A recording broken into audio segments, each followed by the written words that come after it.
31 июля 1967 года был принят в эксплуатацию первый блок центральной газофракционирующей установки. Этот день и стал днем рождения нашего нефтехимического предприятия. С тех пор Нижнекамск нефтехим пошел по пути расширения и модернизации своих мощностей.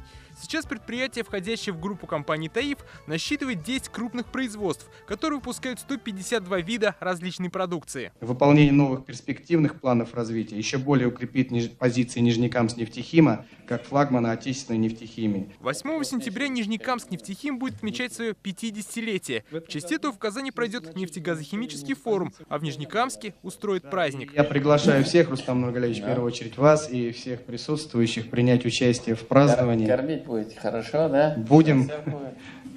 Программа, все будет. Чтобы предприятия в целом республику успешно развивались, сегодня презентовали свои разработки компаний из разных регионов. Так из Оренбурга пришли предложения воспользоваться хризотиловым волокном и прочими веществами, которые помогают сделать дороги более долговечными. Рустам Минниханов призвал наших дорожников изучить такие технологии. Вы самые умные, значит, у нас есть уже экспериментальный участок. Давай новые технологии используйте. Значит, говёдные дороги делаете, еще, значит, это. Еще предложили создать 4D цифровую модель Татарстана, куда будут занесены все данные. Вот 36 тысяч полиров у нас в республике, 15 тысяч мы уже оцифровали. Задача до конца года все завершить. Марат Годчем делаем. Это тоже часть этого.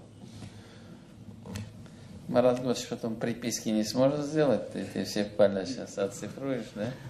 Сотрудничество же с Уральской горно-металлургической компанией сегодня закрепили соглашением. Отметим, что это крупнейший в стране производитель меди, и теперь продукция из нее станет хорошей составляющей для предприятий Татарстана. Дмитрий Алинин, Андерсон Тальцев, ТНВ, Казань.